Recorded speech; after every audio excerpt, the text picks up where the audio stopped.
القول فيتبعون أحسنه. Chers frères, chères sœurs, que le salut et la bénédiction de Dieu ne jamais vous quitter. Tout d'abord, je m'excuse pour mon absence d'hier soir, pour la soirée, pour des raisons de santé. Et j'espère qu'on aura l'occasion de rattraper cette séance ou bien demain ou bien après-demain, Inch'Allah.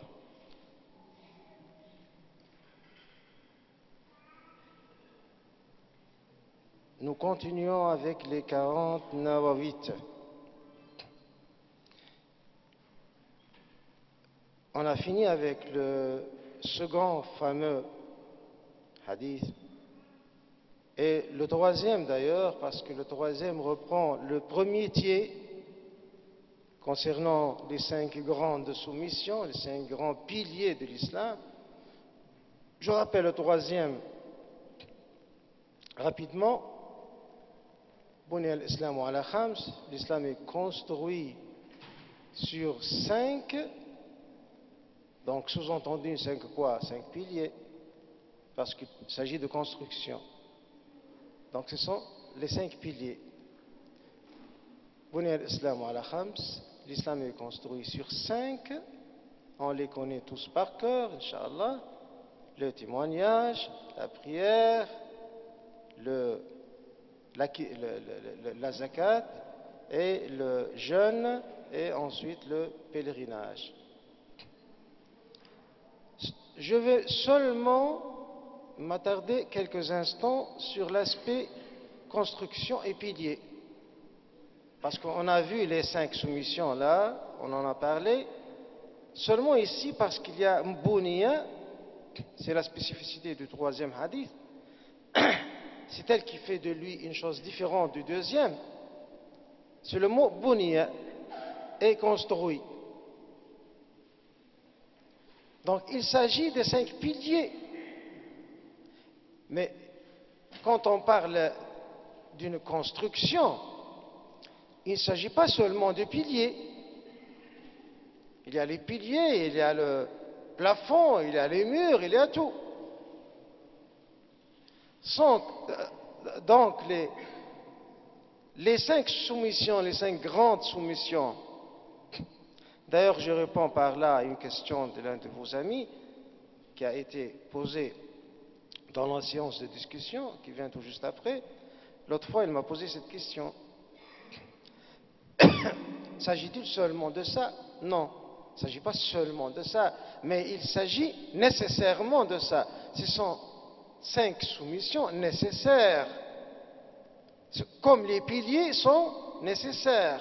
Mais est-ce qu'on peut parler d'une construction avec des piliers seulement? Bien sûr que non. Donc, ce sont les piliers sans lesquels il ne s'agit pas de l'islam, il ne s'agit pas de cette religion.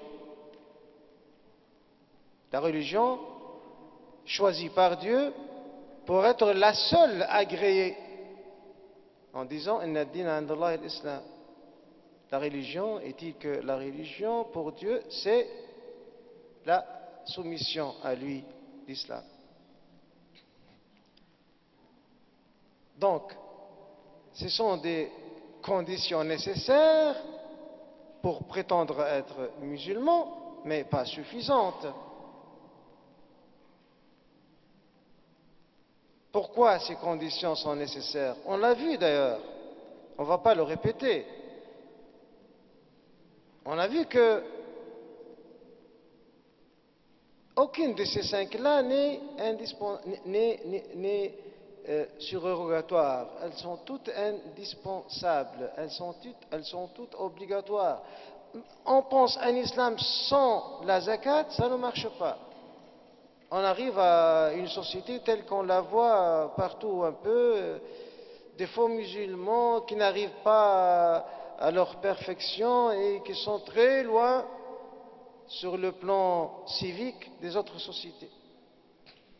Parce que sans ce pilier-là, qui assure un minimum de justice sociale et qui assure aussi les fonds nécessaires pour plusieurs activités indispensables à une société musulmane, alors ne serait-ce que pour une partie de la zakat, le 1/8 de la zakat, parce qu'ils sont 8 articles de dépenses. L'un de ces articles, par exemple, c'est fi sabilillah, sur la voie de Dieu. Alors, sur la voie de Dieu, certains ont compris ramasser de l'argent pour aller égorger d'autres musulmans. C'est la catastrophe là. C'est ça, c'est là l'instrumentalisation de la religion. Il ne s'agit pas de ça, fils sabilillah. Aucun millime, aucun centime, aucun dirham donné dans cette voie n'est agréé par Dieu. Fils sabilillah, sur la voie de Dieu, sur la voie agréée par Dieu. Il y a plusieurs champs d'action pour Dieu. La première, c'est la propagation de la doctrine correcte. Quand je vois que les jeunes ici, vraiment, ils sont assoiffés pour savoir ce qui est leur doctrine authentique.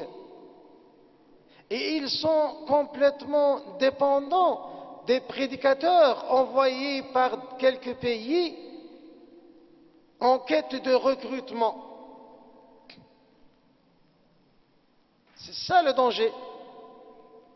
Et alors, que fait votre zakat? Votre argent de zakat, qu'est-ce qu'il fait? La première priorité, c'est faire une école, construire une école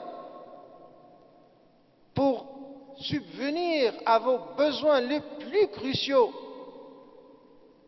c'est-à-dire connaître la doctrine correcte par laquelle on est vraiment un musulman tel que le prophète, paix sur lui, l'a voulu. Si vous ne le faites pas, voilà, des centaines de jeunes sont recrutés par l'argent de la zakat même et envoyés là où ils sont tués ou bien deviennent des tueurs. Par la suite, on verra ce que vous en allez faire, ces quelques centaines de tueurs.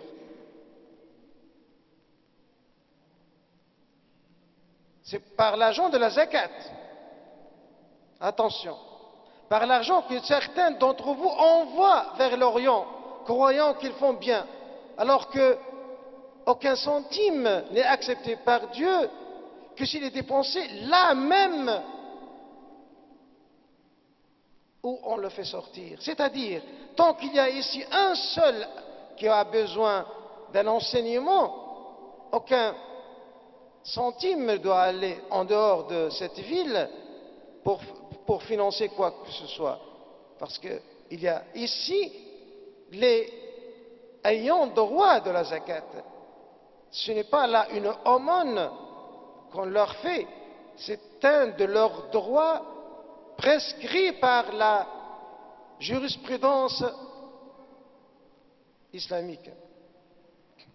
Alors, je me suffis de ça, c'est un rappel que vraiment une discussion hier m'a suggéré. J'ai vu qu'il y a un véritable problème, la solution est entre vos mains et elle n'est pas faite, elle n'est pas réalisée. Donc, je disais qu'il s'agit de piliers. Mais maintenant, on va essayer d'avancer un peu quand même. Avec le 5e hadith. Le 5e hadith, est très intéressant. Bien sûr, ils sont tous intéressants, les 40, ils sont sélectionnés minutieusement, ils sont tous très intéressants, mais intéressants à notre propos directement, ça fait donc ça fait un plus dans notre propos même, notre sujet actuel, l'édifice de l'islam. Parce qu'en se faisant une conception de notre édifice, de notre religion, de notre doctrine, il faut se méfier des intrus.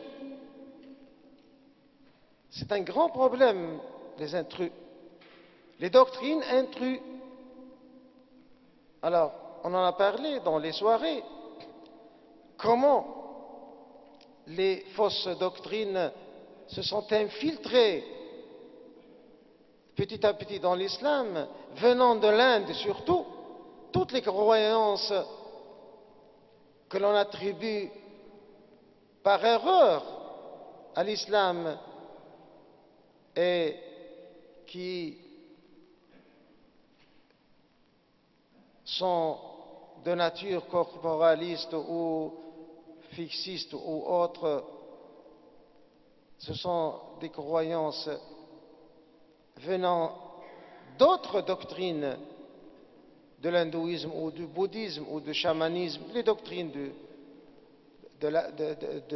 presque du continent indien,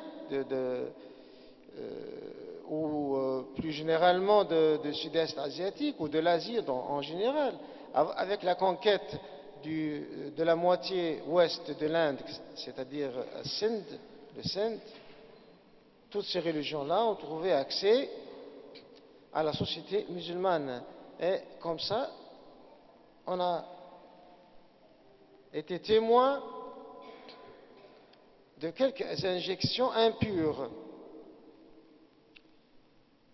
C'est pour cela que, puisque le prophète, paix sur lui, s'attendait bien à ça, il a déjà fait le présage que toutes ces terres-là allaient être conquises, et il savait qu'il y aurait des croyances étrangères qui vont essayer de s'infiltrer dans le corps de la doctrine musulmane. Alors il a prévenu les musulmans en leur disant un hadith que la mère des croyants, al-Mu'minin Aïcha, que Dieu l'agrée, nous a rapporté. Toute chose apportée à notre cause sans qu'elle n'en soit partie, alors elle est refusée. Elle doit être refusée. En arabe, c'est beaucoup plus court que ça. Man ahdatha fi amrina. Voyez-vous, j'ai été obligé de faire une très longue tournure pour éviter les traductions risibles parfois, comme telles que quelqu'un innove. Il ne s'agit pas de refuser les innovations, non. Quand on traduit, on doit comprendre ce que veut dire la phrase en arabe et traduire le sens, non pas traduire littéralement le terme. Il veut dire ça. Ahdatha fi amrina, c'est-à-dire fait introduire dans notre cause ce qui n'en est pas parti, ce qui n'en fait pas partie. Excusez-moi. Faire introduire dans notre cause. D'ailleurs, amrina, ce n'est pas notre religion, c'est notre cause. Al-amr. C'est plus général. Faire introduire dans notre cause ce qui n'en fait pas réellement partie, ce qui n'en est pas. Donc, ce n'est pas refuser des innovations, ce n'est pas refuser toute innovation ou toute rénovation ou toute interprétation. Non, il s'agit de faire face aux hérésies. de faire face à l'introduction de fausses croyances.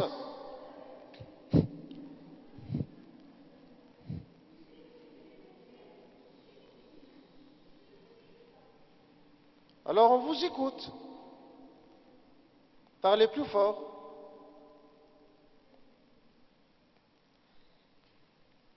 Donc, il s'agit de faire face aux hérésies.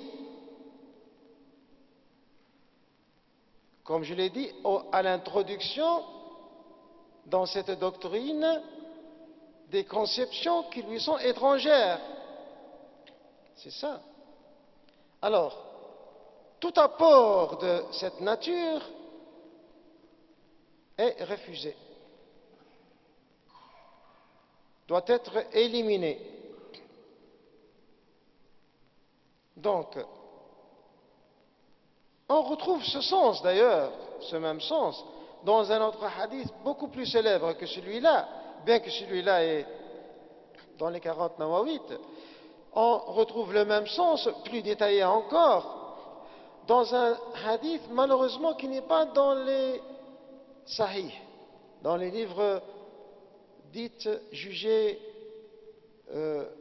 à 100% fiables. Il n'est ni dans Sahih Muslim, ni dans Sahih Bukhari. Il existe dans Musnad Ahmad. Que Dieu l'agrée, l'imam Ahmad, c'est un grand notable de hadith, mais son livre n'est pas fait par lui. Le problème, c'est ça. Il a été fait par ses enfants. L'un de ses enfants était un cadi, Saleh, s'appelle Saleh. Celui qui a écrit le livre de son père, il a déjà travaillé dessus. Il a éliminé beaucoup de choses qu'il jugeait pas très acceptables. Il a laissé beaucoup de choses ambiguës. Mais de toute façon, le livre, en globalité, il est acceptable. Mais il faut regarder hadith par hadith. Celui-là, puisqu'il est récité par plusieurs transmetteurs, donc il n'y a pas une seule ligne, c'est-à-dire, c'est vrai que c'est un récit unitaire, khabar wahad, mais il est récité par plusieurs chaînes de transmetteurs. Donc,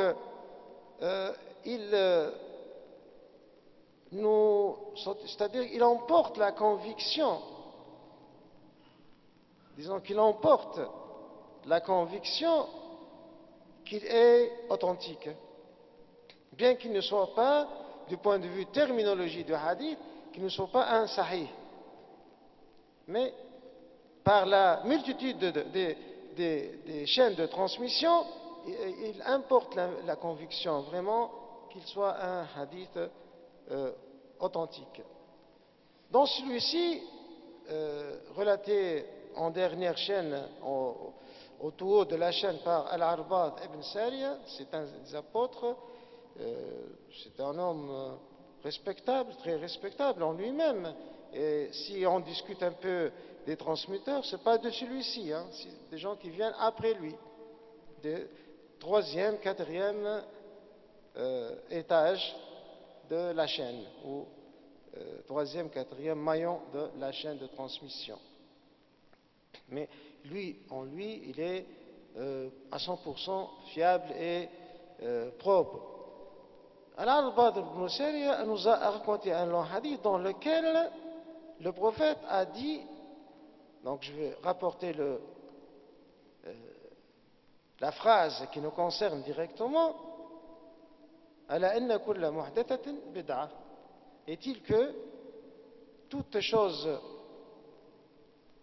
nouvellement introduite dans la religion est une hérésie.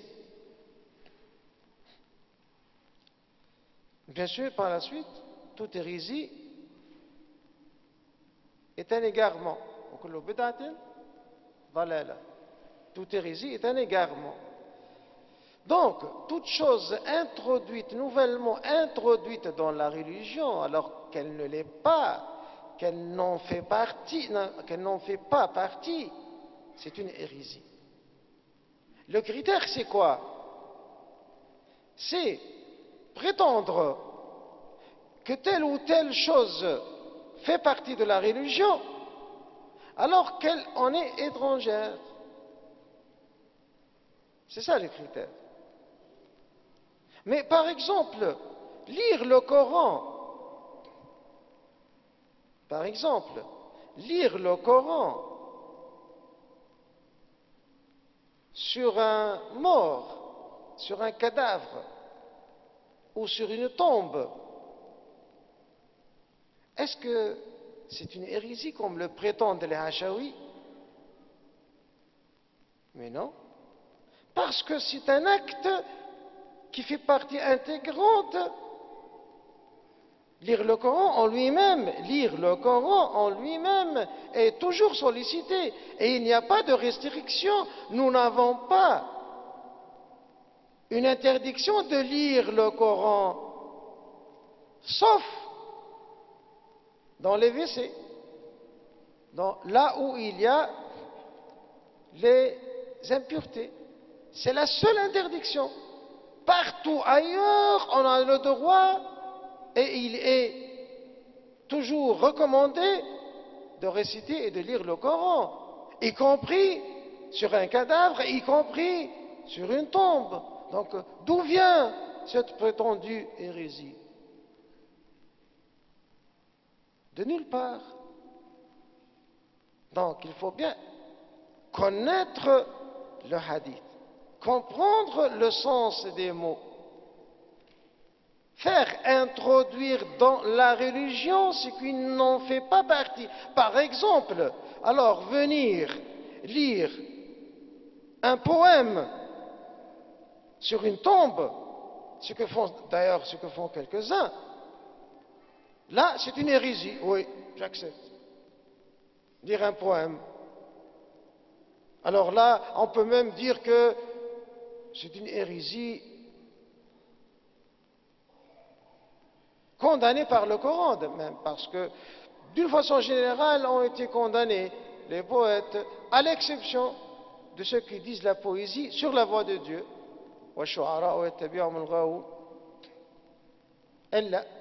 Alors il y a les shu'ara, des poètes qui font l'exception, ce qu'on appelle shu'ara min babi illa alladhina amanu wa amilu salih, yani ceux qui ont bien cru et font les œuvres valides. Donc c'est une exception, donc ceux qui font de leur poésie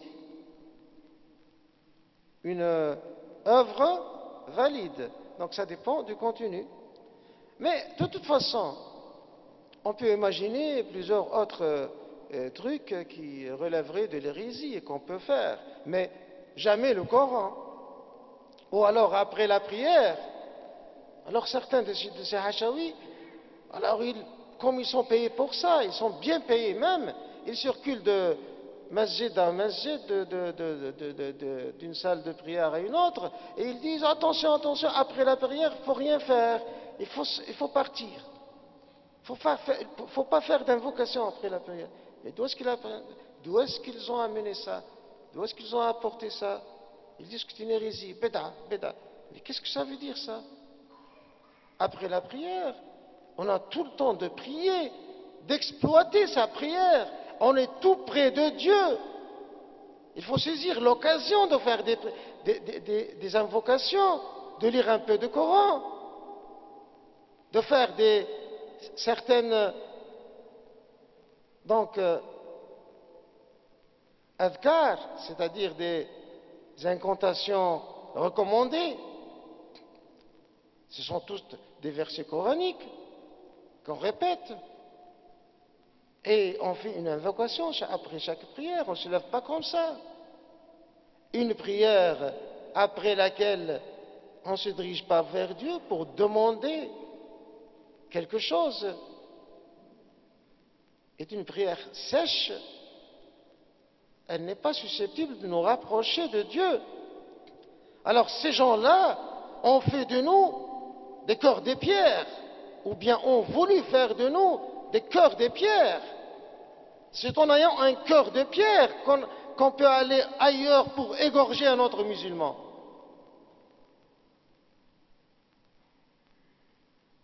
faut pas être musulman à cœur tendre pour oser faire ça. Et avoir le cœur de pierre, c'est quand même sa prière est asséchée. Après la prière, il ne reste pas quelques instants pour implorer Dieu, implorer le Seigneur. Et ensuite, il ose dire que cela est une hérésie. Mais c'est un investissement qu'ils ont fait. Depuis des années qu'ils nous inculquent ça. Et les jeunes les ont suivis parce qu'il n'y a pas d'alternative. Il n'y a pas d'autres gens qui parlent. Il n'y a pas d'autres gens qui sont payés pour parler. Tout le monde s'occupe de ses affaires, de ses propres problèmes. Il n'y a que ces gens-là qui circulent et se baladent et sont payés pour ça, pour dire des choses comme ça. Pour enfin récolter ce qu'on voit maintenant. Des jeunes à cœur de pierre.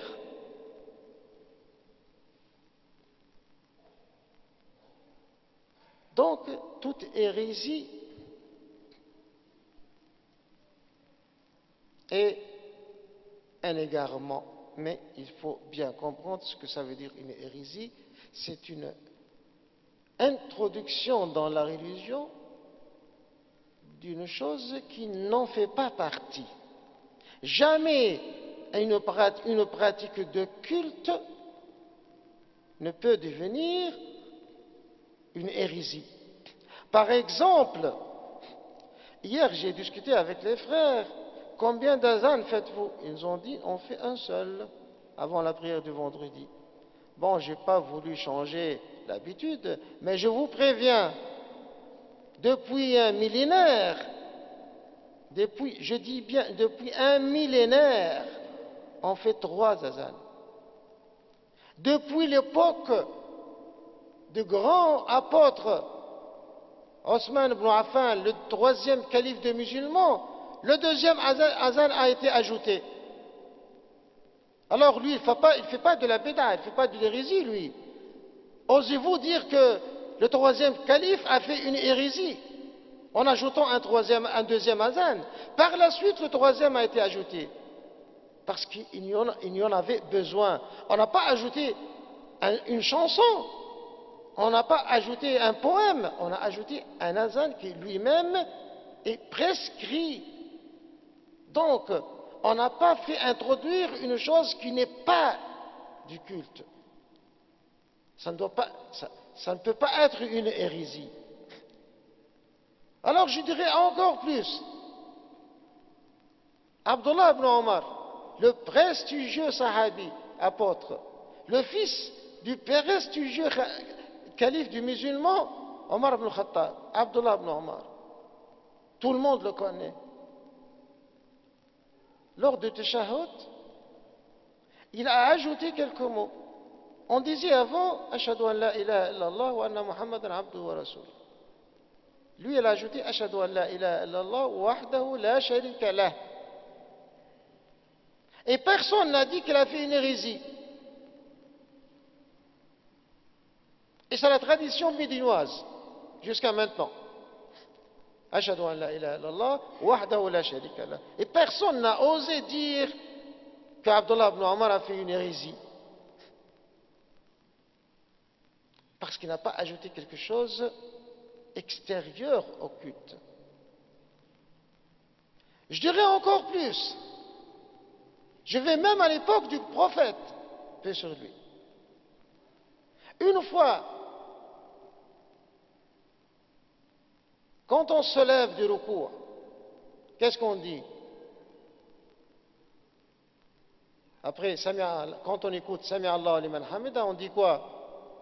Rabbana wa lakal hamd. Un des apôtres qui était derrière le prophète, il a dit Rabbana wa lakal hamdu hamdan mubaraka. Après la prière, le prophète, paix sur lui, est venu. Il lui dit, tu as bien fait. Tu as bien fait. Il ne lui a pas dit, tu as fait une hérésie. Il ne lui a pas dit que tu fais de surenchères sur moi. ah, moi je ne l'ai pas dit, toi tu l'as dit. Non, il lui a dit, tu as bien fait. Il l'a remercié. Pourquoi il l'a remercié? Ce n'est pas pour lui, pour nous. Pour qu'on ne se gêne pas de faire du bien toujours. Bien sûr, il faut garder les limites dictées par la jurisprudence. Ça, ce sont les héritiers du prophète qui en décident. Ce n'est pas n'importe qui peut ajouter n'importe quel culte, quelle pratique dans n'importe quel culte. Non, ce sont les héritiers du prophète qui sont cités par le nom, les érudits. Alors, dans l'autre hadith que j'en rappelle le contenu, je l'ai cité une ou deux fois, alors la main, je traduis toujours ça par les érudits, pas par n'importe quel savant, les érudits sont les héritiers des prophètes. Alors la main, hum warathatul anbiya, ce sont eux les héritiers des prophètes et pas personne d'autre. Donc, attention, il ne s'agit pas d'ouvrir la porte comme ça à toute personne, d'ajouter ce qu'il juge bon. Non, ce sont les érudits, les jurisconsultes les plus qualifiés qui peuvent nous proposer telle ou telle pratique. Par exemple, le long de notre histoire, on avait des grands érudits qui avaient, chacun d'entre eux avait son wird. Wird, c'est qu'est-ce que ça veut dire? Wird, c'est un texte qu'il écrit lui-même, il le rassemble, donc tout son contenu est rassemblé des versets coraniques ou bien des citations prophétiques, et il en fait un texte qu'il répète toujours. Le mot wird en arabe, ça se traduit par quelque chose qu'on répète toujours, répétition. Alors, si on peut dire répétition, c'est peut-être un peu une traduction à la lettre, je préfère garder le mot wird. Un wird, donc vous savez que tous les grands érudits de l'islam, le long de leur histoire, ont des wird. Et ces wird-là sont sans exception, ou bien des versets coraniques, ou bien des recommandations du saint prophète. Donc ils n'apportent rien d'eux. Mais ils choisissent, ils sélectionnent, comme l'imam Nawawi a sélectionné 40 hadiths pour représenter, pour nous faire rappeler tout l'islam. Donc eux, ils choisissent, ils sélectionnent quelques versets coraniques et quelques citations prophétiques pour en faire une sorte de rappel quotidien. Quotidiennement, on le fait ça après la prière de l'aube, par exemple, ou bien avant le crépuscule. Et chaque musulman doit avoir son propre wird, qui le répète chaque fois qu'il se sent seul. C'est la meilleure immunisation contre la distraction. Comment ne pas être distrait? Penser à tort et à travers, penser ici, là, dans tout et dans rien. C'est-à-dire se consommer pour rien, consommer le temps pour rien. Donc, le meilleur remède de ce mal-là, c'est avoir un wird. Et ce n'est pas là une hérésie, je vous le promets. Alors, donc, c'est ce qui est digne de rappel à propos de ce 5e hadith. Donc, il faut bien se garder de faire introduire dans notre construction une chose qui n'en fait pas partie. Nous allons directement au hadith 21 et 22. Pour décrire notre construction en totalité, bien sûr, il y a là tous les 40, mais comme on ne peut pas faire les 40, même pas le quart, nous en sommes à 4 et nous voilà devant le 6e et peut-être le 7e, le 21, numéro 21 et 22. Si vous avez les livres entre vos mains, et c'est indispensable, parce qu'on n'arrive jamais dans un cours sans le bouquin et le cahier pour inscrire dessus ce qu'on entend. Sinon, alors comme si on n'a rien entendu, il ne faut pas compter sur la mémoire. Le prophète, paix sur lui, nous a bien précisé ça en disant « Qayyidul ilma bil kitab ». Il a interdit à ses apôtres, à ses compagnons d'écrire avec le Coran quelque chose pour qu'il ne soit pas mélangé avec, et pour d'autres raisons qu'on verra en méthodologie dans la soirée, Inch'Allah. Mais, par ailleurs, d'une façon générale, il nous a ordonné d'enregistrer la science par l'écriture. Donc, les 4 étapes, voilà, je saisis l'occasion de vous rappeler les 4 étapes de l'enseignement efficace. Alors, la première étape, c'est lire le bouquin avant d'arriver en cours. C'est la première étape. Sinon, on peut laisser passer beaucoup d'occasions de questions, parce qu'on ne peut pas saisir tout ce qui est dit devant nous si on n'a pas une petite idée là-dessus avant. C'est pour cela qu'il faut toujours lire le bouquin avant d'aller en cours. La seconde étape, assister au cours corporellement et mentalement, ne pas être distrait. La troisième étape, faire ce qu'on appelle... Pardon? Il y a quelque chose? La troisième étape, c'est la discussion à propos du cours. Il faut se mettre 2 à 2 et discuter à propos du cours, ce qu'on appelle al-mubahatha. 2 à 2, chacun veut répéter le cours à son ami, à tour de rôle. C'est la troisième étape. La quatrième étape, aller de mémoire faire le rapport du cours. Et si on arrive à écrire le rapport de cours de mémoire, c'est fini, on a appris. Et ce sont les 4 étapes de l'enseignement efficace. Alors, j'espère que par la suite, on essaie de nous rattraper. Le 21e hadith. D'abord, je me permets de me demander le temps. Quelle heure est-il? D'accord. Donc, il nous reste un bon quart d'heure. Ça va. D'accord. Le 21e hadith, il résume en fait ce qu'on doit faire pour avoir cette construction en totalité.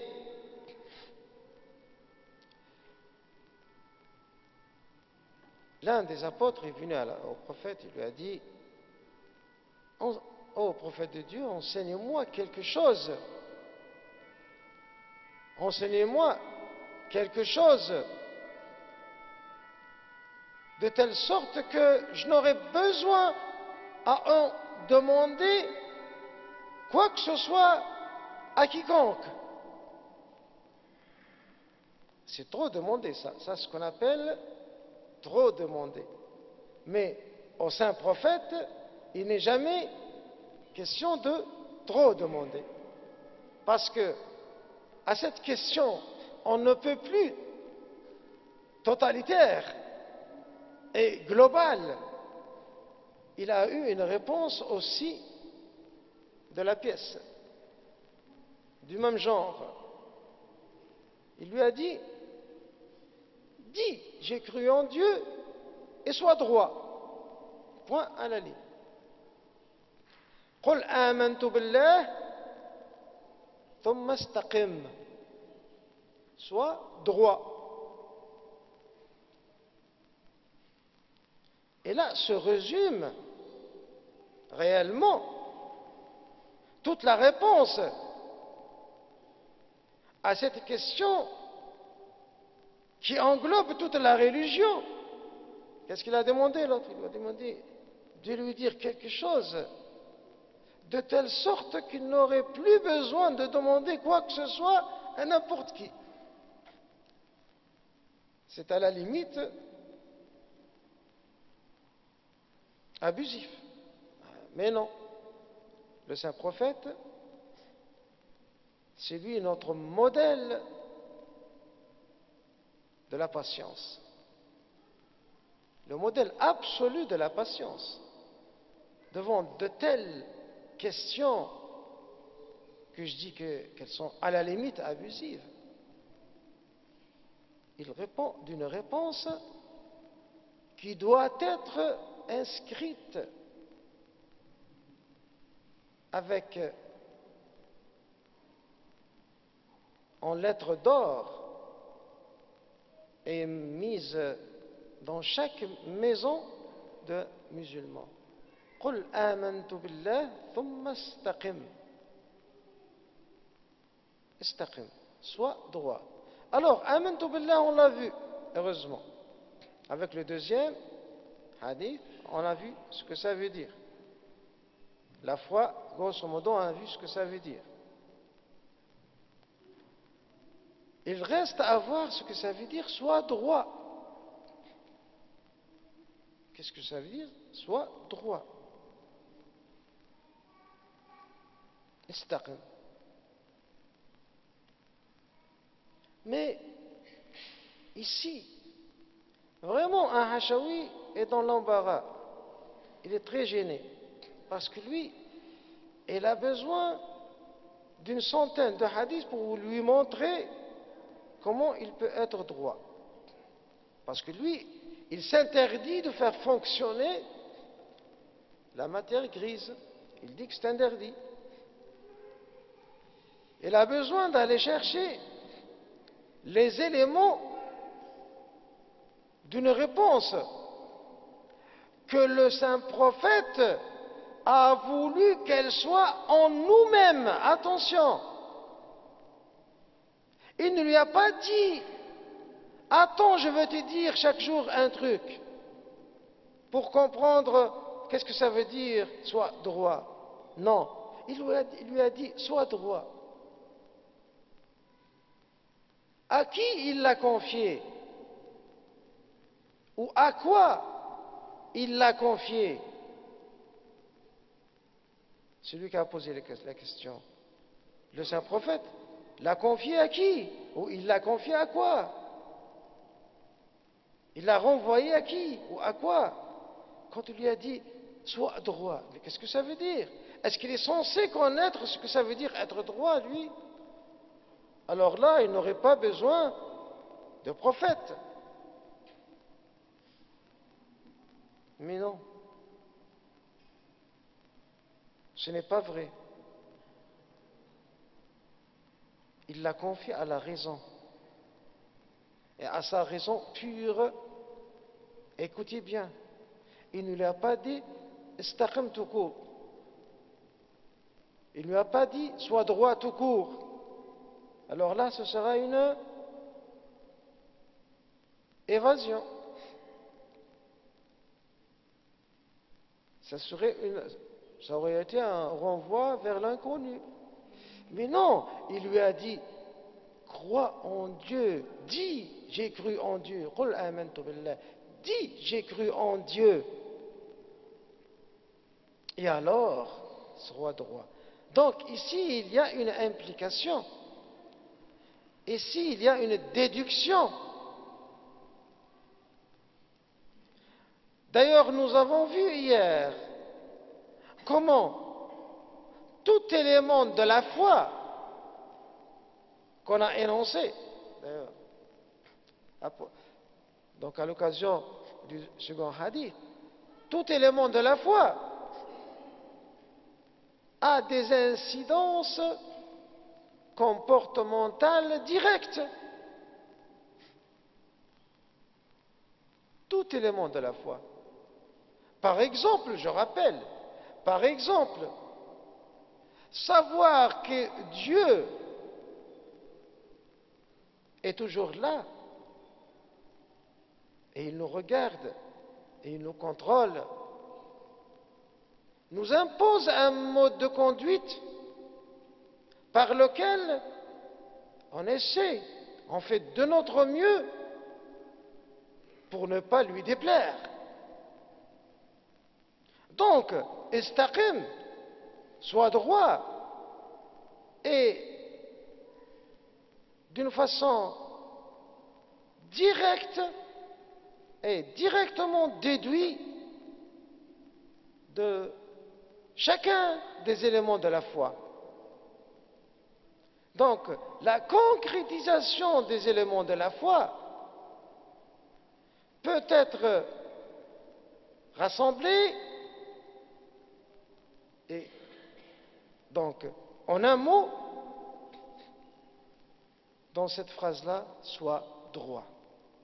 Le chemin droit, c'est le chemin indiqué par Dieu qui nous emmène à sa satisfaction. C'est le chemin qui débute avec le témoignage de foi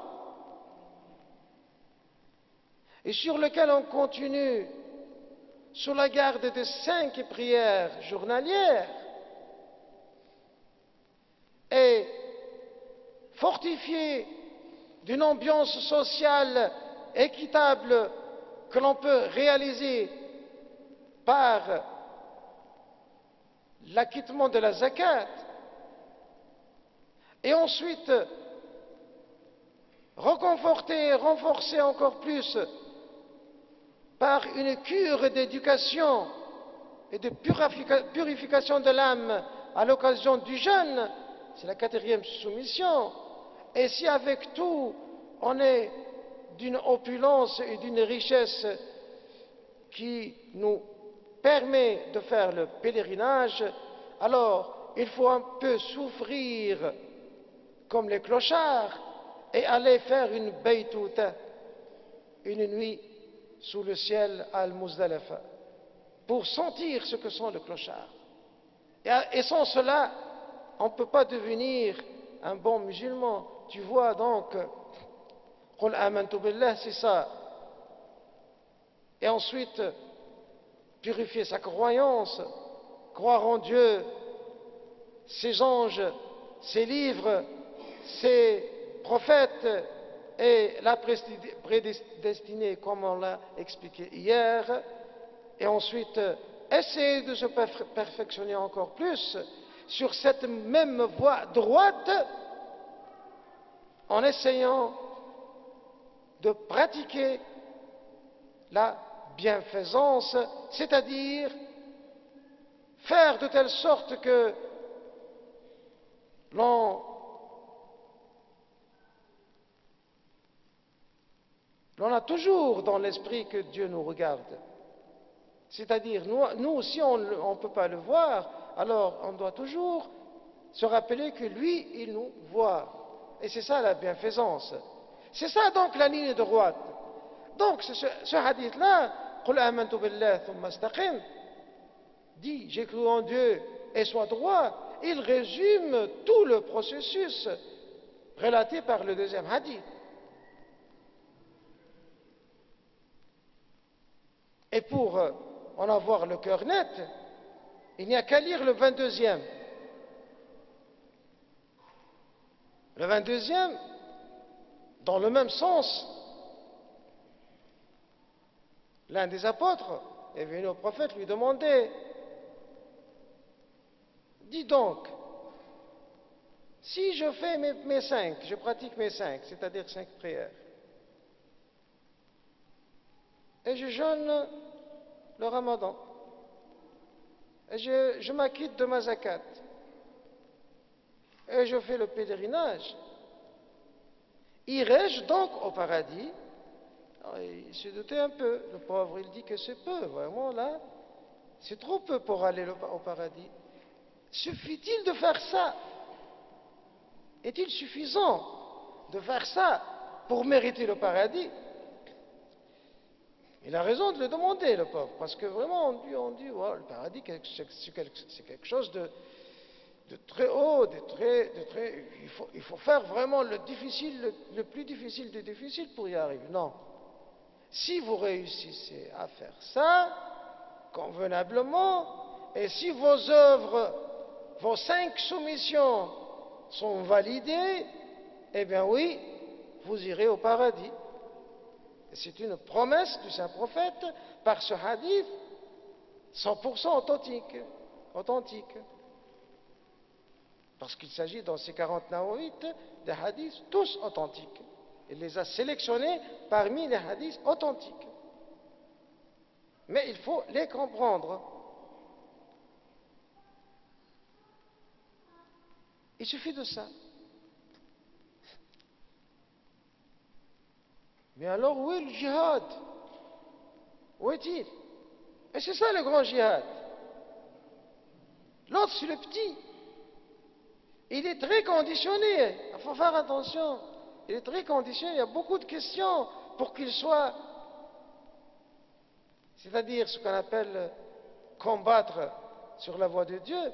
Il y a beaucoup de conditions pour qu'il soit validé, pour qu'il ne soit pas lui-même une hérésie. Et encore, il reste toujours le petit djihad. Le grand djihad, c'est celui-ci. C'est être droit. Un type est venu me demander, il y a quelques mois,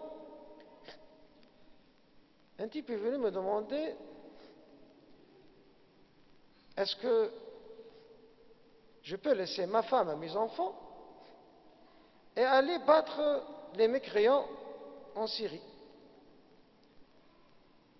Je lui ai répondu, écoute, d'abord, tu dois en avoir le cœur net, que ce sont des mécréants là que tu vas combattre.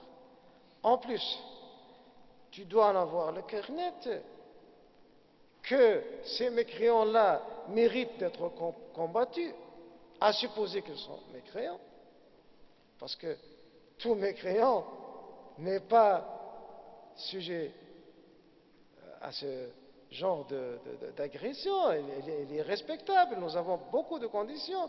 Nous n'avons de permission de combattre les mécréants qu'en état de défense. Il faut le savoir, ça, qu'en état de défense. Et c'est ça le djihad.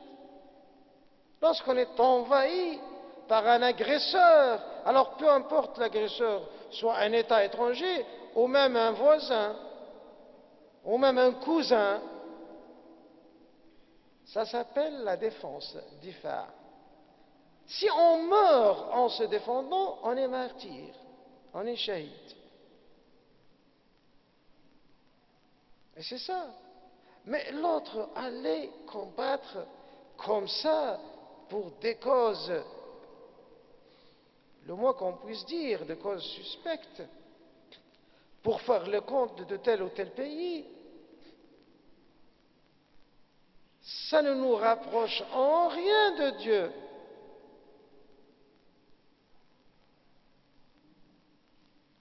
Et j'ai dit ça à ce jeune-là. Alors il m'a dit, écoute, en réalité, moi je vais partir quelque part. Alors on m'a proposé ça. Moi, je dois partir quelque part. J'ai un problème, je dois partir. Je dois quitter le pays. Mais on m'a proposé ça.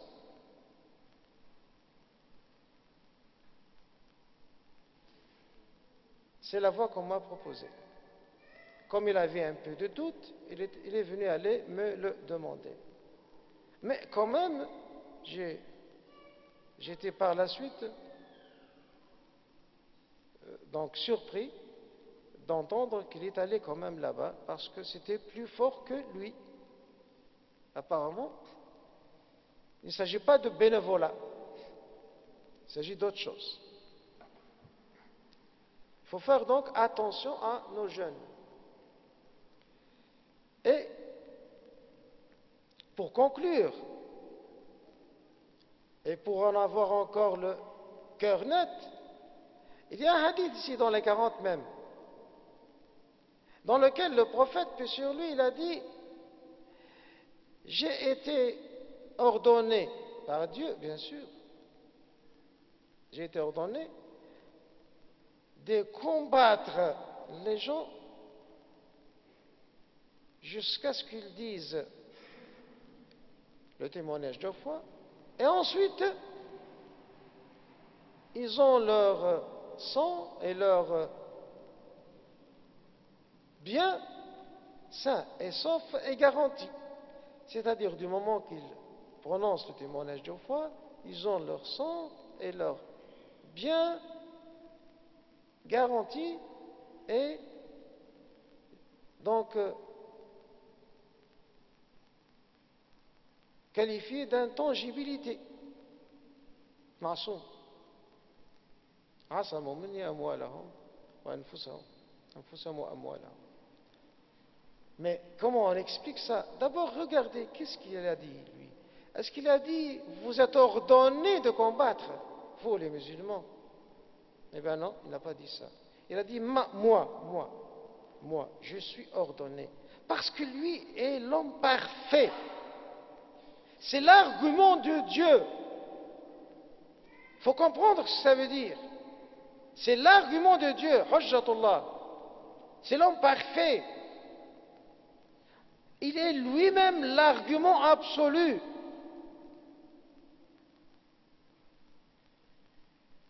Nulle personne dotée de la raison n'est devant l'argument et puisse le refuser. Alors, il s'agit des gens qui le reconnaissent. Ce ne sont pas des mécréants, mais ce sont des gens qui reconnaissent qu'il est l'argument de Dieu, mais comme il a fait le premier diable, Iblis, il sait bien que Adam est élu de Dieu. Il sait bien. Dieu est devant lui. Il lui a demandé de se prosterner. Et il a refusé. Donc, refuser le message quand celui qui nous le propose est l'homme parfait, qui est le lieutenant de Dieu, c'est faire comme le premier diable qui a refusé à Dieu de lui obéir et de se prosterner à Adam. Donc, c'est une permission faite au prophète, attention, mais pas à nous, les faibles, nous qui nous ne sommes pas infaillibles, et on peut facilement nous tromper d'adresse, et on peut facilement ne pas donner les chances aux autres, alors que ça s'arrête. Combattre les mécréants, c'est une spécificité du prophète. Et si par la suite, les califes initiés ont eux aussi fait des conquêtes, il faut analyser les conquêtes-là, et il faut voir dans quelles conditions ils étaient, et ils étaient toutes de la légitime défense. Parce que ces empires qui entouraient l'État d'Islam étaient sur le point de l'envahir et de détruire. Donc c'était comme on dit, une guerre préventive. C'était des guerres préventives. Mais jamais, comme ça, des conquêtes expansionnistes. Parce que c'est une spécification du prophète. Umirtu. Je suis ordonné, moi, le prophète. Et pas autre chose, pas autre personne. Et ça existe dans les 40 nawawites. L'un des vénérables ici me l'a dit, écoute, voilà, les 40 nawawites peuvent être quand même interprétés d'une façon assez tordue. Je lui ai dit comment, il m'a dit, voilà ce hadith-là. Eh bien moi, il suffit de le lire comme il faut. Il dit umirtu, je suis ordonné. Et s'il voulait dire que tous les musulmans sont ordonnés, il l'aurait dit. Mais il ne l'avait pas dit. Il ne l'avait pas dit. Alors faites de telle sorte que ce type de compréhension un peu erronée du hadith soit levé des esprits de tous ceux que vous connaissez. Inch'Allah, vous avez cette obligation devant Dieu de transmettre ce message. أقول قولي هذا وأستغفر الله لي ولكم فاستغفروه إنه هو الغفور الرحيم وآخر دعوانا أن الحمد لله رب العالمين. Que notre dernière prière soit louange à Dieu, Seigneur des mondes. Alors, s'il y a quelques questions, en une demi-heure, Inch'Allah.